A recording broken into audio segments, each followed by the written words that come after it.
नौजवानों से तो कहा था कि भाई हम शिबू सोरेन के बेटे हैं, बाप की कसम खाया था कि 5 लाख नौकरी, नहीं तो हम संन्यास ले लेंगे। भाई 5 साल हो गया, जितने भी एग्जाम हुए प्रतियोगिता की, कोई सब विवादों में घिरा रहा। जो कि 5 वर्षों में उन्होंने सिर्फ झारखंड के लोगों को ठगा और झारखंड को उन्होंने लूटा, इतना ही तो काम किया। उपलब्धि उनकी क्या है? याद करिए, उस समय कहा था कि सरकार बनेगी तो गरीबों को खाते में 72,000 रुपया साल में देंगे। उन्होंने माँ बहनों से भी कहा था कि सरकार हमारी बनेगी तो 2,000 रुपया महीना चूल्हा खर्च देंगे, दिया नहीं।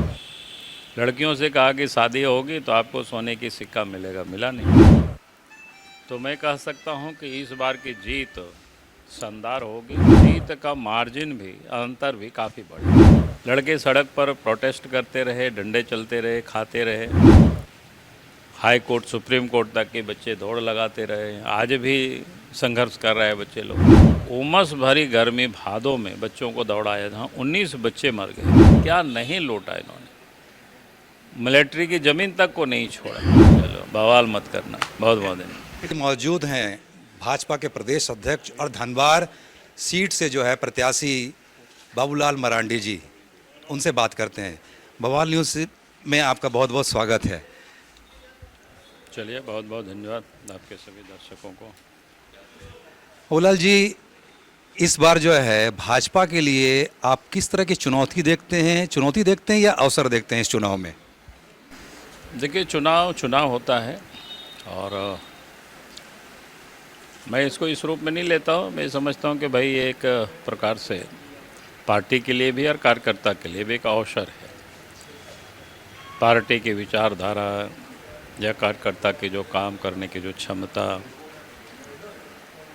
हम कहाँ तक पहुँचे हैं, ये अपने आप ये पता चलता है इससे। ये इस बार जो है विशेषकर धनबाद अगर विधानसभा सीट में, जहाँ से पिछली बार आप विधायक चुने गए, इस बार जो समीकरण बन रहे हैं उसमें ये कहना है कि चुनौतीपूर्ण होगी आपके लिए स्थिति। आप किस रूप में देखते हैं? नहीं, मैं बार बार लोगों से कहता हूँ कि भाई पहले भी मैं उस क्षेत्र से, जैसे अभी भी हम विधायक हैं वहाँ से, और पिछले बार भी हम चुनाव लड़े थे, नामांकन दाखिल किए थे, और कोडरमा लोकसभा क्षेत्र से भी 4 में, 6 में, 9 में हम लोकसभा के सांसद रहे।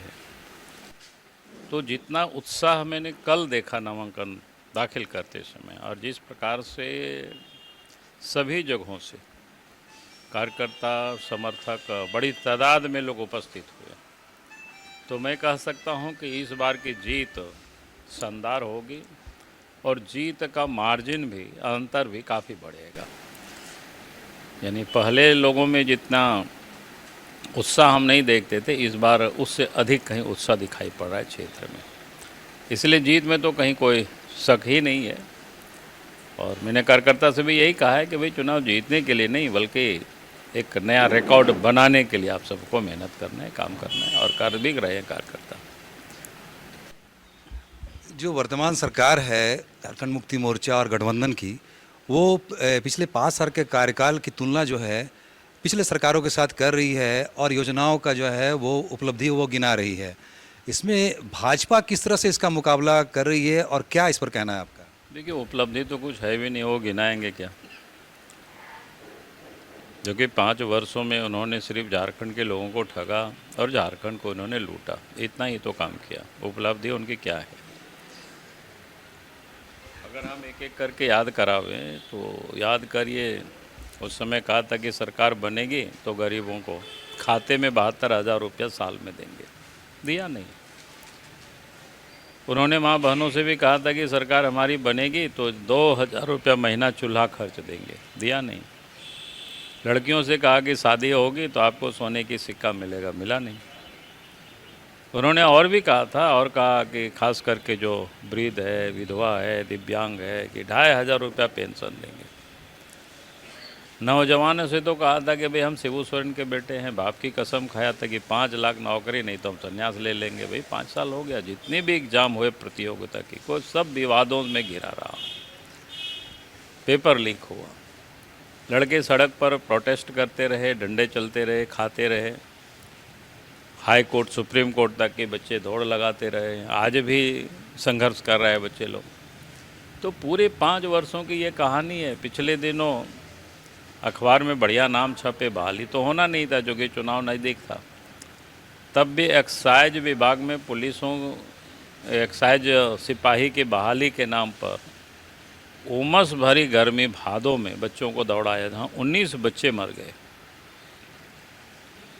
विधानसभा में तो इन्होंने कहा था कि वो आज भी वित्त मंत्री का बजट भाषण उस पुस्तक में लिखा हुआ है और हम लोगों ने सर्वसम्मति से पास कर दिया था।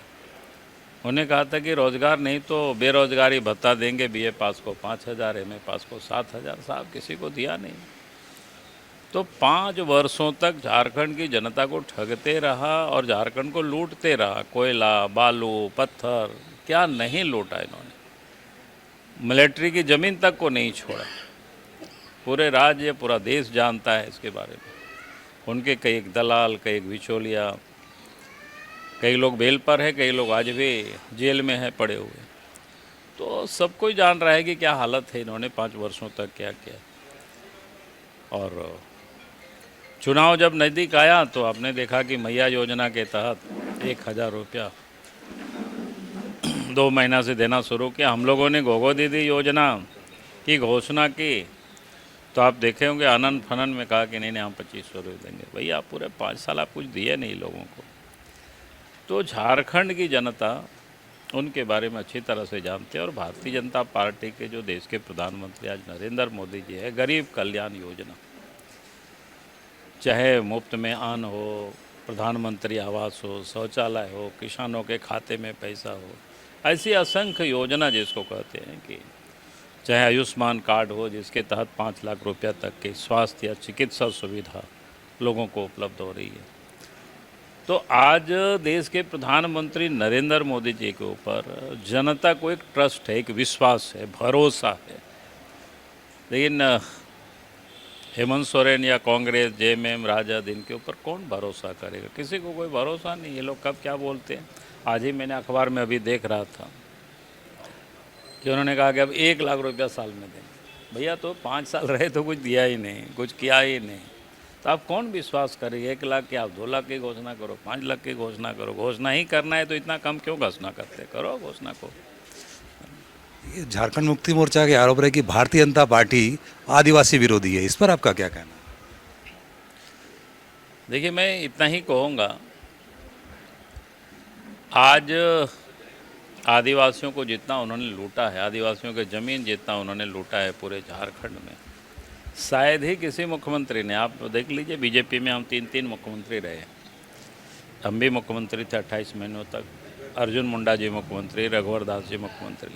लेकिन किसी ने नहीं कहा सकता है किसी ट्राइबल का कोई उन्होंने ज़मीन लूटा हो। लेकिन हेमंत सोरेन का तो सैकड़ों डीड पड़ा हुआ है हमारे पास, लोग आकर के, और उन्होंने खुद ही सुप्रीम कोर्ट में लिख करके ये आए, दिल्ली के हाई कोर्ट में डाला है।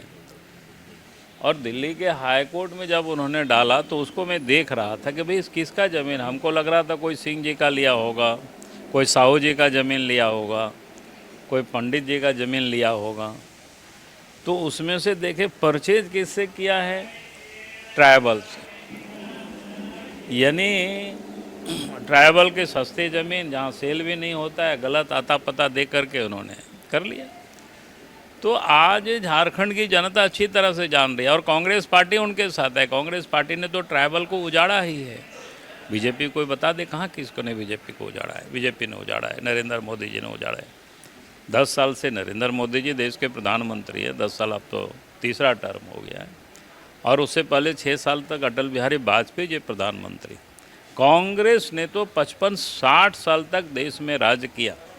बड़े बड़े कारखाना खुले, डैम बने, आपका खदाने खुला, लोग विस्थापित हुए, उजाड़े गए। आज उनका कोई अता पता नहीं। आज भी लोग भटक रहे उन क्षेत्रों में। जाइए विस्थापित जहाँ हुए हैं, न्याय नहीं मिला है।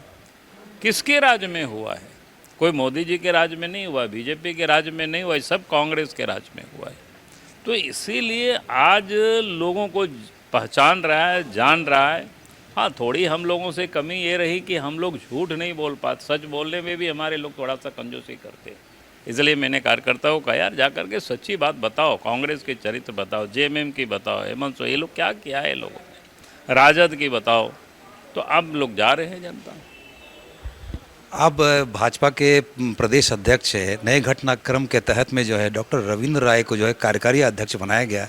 किस रूप में लेते हैं आप इस घटनाक्रम? रूप में क्या, रविंद्र राय जी पुराने कार्यकर्ता है, पहले भी प्रदेश अध्यक्ष रहे हैं, क्योंकि अध्यक्ष होने के नाते हम खुद भी चुनाव लड़ रहे हैं और भी हमें काम देखना होता है, तो फिर एक व्यक्ति और जुड़ गया तो और बढ़िया से काम हो गया। अंतिम सवाल कि क्या इस बार क्या उम्मीदें हैं चुनाव में, क्या सरकार बदलने वाली है? भारतीय जनता पार्टी के नेतृत्व में सरकार बनने वाली है। और मैं इसलिए कह सकता हूं आपको कि आपने देखा होगा पिछले दिनों जब लोकसभा का भी अभी चुनाव हुआ, 51 सीटों पर एनडीए गठबंधन ने लीड की थी। हम लोग इस बार प्रयास करें 51 प्लस सीट जीतने की, और मैं कह सकता हूं कि इस बार हम लोग कामयाब भी होंगे। 51 प्लस सीटें भारतीय जनता पार्टी या एनडीए गठबंधन को झारखंड में इस बार मिलने। बहुत बहुत धन्यवाद बवाल न्यूज़ से बात करने के लिए। चलो बवाल मत करना, बहुत बहुत धन्यवाद। तो ये थे राज्य अध्यक्ष भाजपा के बाबूलाल मरांडी जी, धनबाद सीट से प्रत्याशी, और इन्होंने दावा किया है कि एनडीए गठबंधन जो है, भाजपा जो है 51 सीट से अधिक जो है सीटें लाने वाली हैं, और इस बार जो है वो चुनाव के बाद में भाजपा एनडीए की सरकार बनने वाली है। गिरिडीह से सहयोगी विक्रम के साथ रितेश सराग, बवाल न्यूज़।